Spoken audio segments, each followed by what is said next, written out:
BSNL में बहुत बहुत स्वागत है और आपका बहुत बहुत धन्यवाद कि आप इतने शॉर्ट नोटिस पे बीएसएनएल में आप आए और आप इस जो ओकेज़न है जो कि हमारा स्वदेशी टेक्नोलॉजी द्वारा निर्मित आत्मनिर्भर भारत द्वारा अंडर आत्मनिर्भर भारत प्रोग्राम के अंडर में जो टेक्नोलॉजी डेवलप हुई है उसके थ्रू जो मोबाइल टावर्स हैं और हमारे बीटीएस हैं जो लग रहे हैं उनका इनॉग्रेशन है। कल आदरणीय प्रधानमंत्री जी 1 लाख टावर का इनॉग्रेशन करने वाले हैं जो कि उड़ीसा से करेंगे। इससे पहले मैं आपको थोड़ा एक ओवरव्यू देना चाहूँगा कि भारत एक ऐसा देश है पूरे वर्ल्ड में जिसका कि मोबाइल नेटवर्क सबसे बड़ा है चाइना के बाद। 1995 में हमारे पास लगभग 1 करोड़ कनेक्शन थे, लेकिन आज हमारे पास 120 करोड़ कनेक्शन है। यानी कि आप समझ लीजिए कि 10 साल से ऊपर एज के ग्रुप के जितने भी लोग हैं उन सबके पास एक मोबाइल कनेक्शन लगभग सबके पास है। तो ये बड़े हर्ष की बात है और बड़े गर्व का विषय है।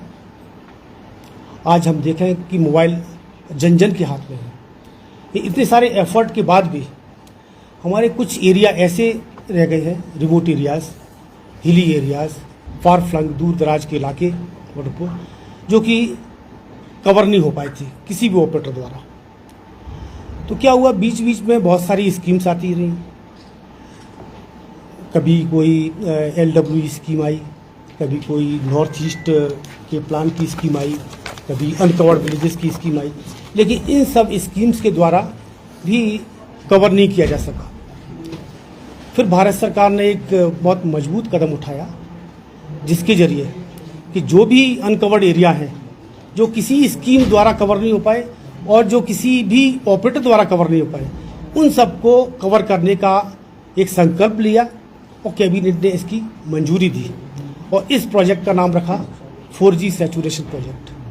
मतलब भारत को 4G के द्वारा हर गांव को सैचुरेट करना इसका पूरा मकसद था। तो ये प्रोजेक्ट बीएसएनएल को दिया गया और इस प्रोजेक्ट में खास बात यह है कि जो भी टेक्नोलॉजी आएगी वो स्वदेशी डेवलप होना चाहिए। हमारी संस्था CDOT ने इसे डेवलप किया। इसका 2 पार्ट होते हैं, एक रेडियो पार्ट होता है, एक कोर पार्ट होता है। तो कोर नेटवर्क डेवलप किया CDOT ने और जो रेडियो पार्ट है वो डेवलप किया तेजस नेटवर्क और इन सबको इंटीग्रेट किया टाटा कंसल्टेंसी सर्विस ने, TCS ने। तो इसके द्वारा हमारे लगभग 1 लाख टावर पूरे देश भर में बन के लग के तैयार हो गए हैं और फुली फंक्शनल है। तो 1 लाख को अगर हम विभाजित करें तो किस तरह से है कि इसमें से कुछ टावर तो ऐसे हैं जो कि USOF universal service obligation fund, पहले इसका नाम था, आजकल इसका नाम बदल के रखा गया है डिजिटल भारत निधि, DBN प्रोजेक्ट।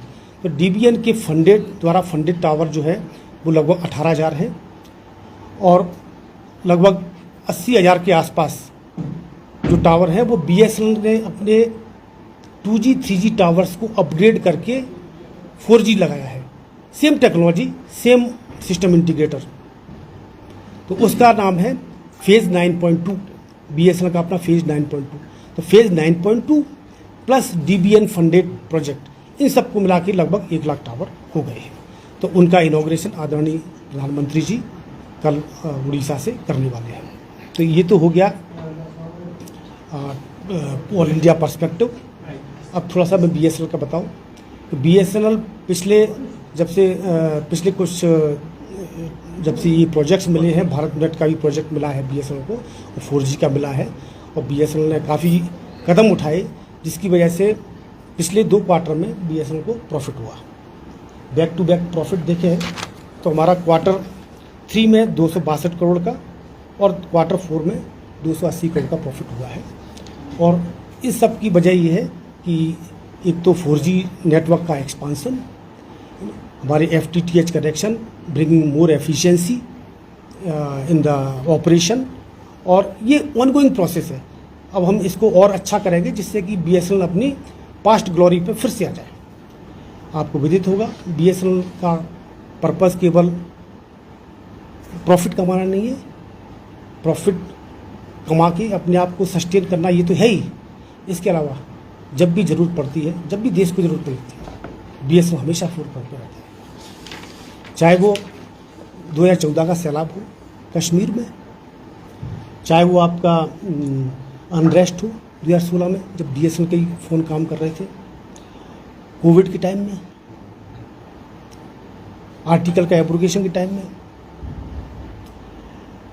अमरनाथ यात्रा जो कि इतनी दुर्गम जगह पे है, जहाँ की आपको पता है कि मई तक बर्फ़ रहती है, और बीएसएनएल और जुलाई से यात्रा शुरू होनी है, रोड भी क्लियर नहीं होती।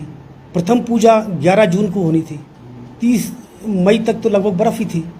BSNL was the first operator जिसने फाइबर पहुँचाया और वहाँ पे लाइव टेलीकास्ट किया प्रथम पूजा का। तो जब भी ज़रूरत पड़ती है देश को, बीएसएनएल हमेशा फोरफ्रंट पे है। अब चूँकि मैं कश्मीर का इंचार्ज हूँ तो थोड़ा ऑल इंडिया पर्सपेक्टिव के बाद मैं कश्मीर की बात करूँगा। तो कश्मीर में जो 4G सैचुरेशन प्रोजेक्ट है, जिसके तहत लगभग हमारे 300 के आसपास टावर खड़े हो गए हैं, और जिसमें से कि 262 टावर फुली फंक्शनल है, जो कि रिमोट एरियाज़ में है। और अंडर फेज 9.2 जिसमें कि 2G 3G को अपग्रेड किया गया है, ऐसे टावर 545 है। तो टोटल 545 पर 262 800 से के आसपास टावर हमारे 4G में वर्क कर रहे हैं। कुछ एरियाज़ जो कि आपको विदित होगा, दूर दराज एरिया जहाँ पे कि कोई भी ऑपरेटर नहीं था, जैसे कि कुछ नाम लेना चाहूँगा, केरन हो गया, केरन में कोई टावर नहीं था। आप में से पता नहीं कितने लोग केरन विजिट किए होंगे। केरन है, मच्छल सेक्टर है, टीटवाल टंगधार है, नारनाग है, दूध पथरी है, नागनाड है, अहरबल है, गुरवतन है, तोश मैदान है ना, दूध पथरी है। तो और भी बहुत से रिमोट एरियाज़ है जहाँ पे कि हमारे टावर पहुँच चुके हैं और 4G उसमें वर्क कर रहा है। अब चूँकि टेक्नोलॉजी अभी डेवलप हुई है, तो ये कोई भी चीज़ नई डेवलप होती है तो हमेशा ऐसा नहीं कि एक बार में चल पड़ती है, उसमें हमेशा कभी कोई ना कोई खामियां जरूर रहती है। तो धीमे धीमे उन खामियों को हमें दूर किया जा रहा है। जो भी थोड़ी बहुत नेटवर्क की थोड़ी बहुत हल्की फुल्की समस्या है तो उनको प्रोग्रेसिवली उसे इम्प्रूव किया जा रहा है, और हमारी टीम इसमें सतत कार्यरत है। और आगे चल के आप देखेंगे कि बीएसएनएल अपने जो पुराने दिनों की तरफ ही वापस लौटेगा, जो कि हमारा 2006-07 के आसपास जब ये बहुत ज़्यादा हमारे पास कैश सरप्लस था, तो वही दिन वापस आए। आपको बताना चाहूँगा बीएसएनएल में जो टावर्स लगे हैं उन सब में सभी लोगों का योगदान है। हमारा स्टेट गवर्नमेंट ने भी बहुत एक्सपीडिशियसली लैंड अलोकेट की, हमें परमिशंस दी ऑप्टिकल फाइबर केबल ले करने की। लगभग 1000 किलोमीटर के आसपास पिछले 1.5 साल में फाइबर डला है इसी प्रोजेक्ट के तहत, जिसमें कि अंडरग्राउंड ऑप्टिकल फाइबर है और ओवरहेड भी है। ADSS टेक्नोलॉजी के थ्रू भी फाइबर इसको टावर्स को कनेक्ट किया गया है। टावर्स को दूर दराज इलाके में कनेक्ट करने का फाइबर से एक और बेनिफिट है, वो ये बेनिफिट है कि वहाँ हम अपना OLT लगा के गाँव में यदि ज़रूरत पड़े तो हम गाँव वालों को टेलीफोन के मोबाइल के अलावा वाईफाई की सुविधा भी दे सकते हैं। ये भी एक कैपेबिलिटी डेवलप हो चुकी है।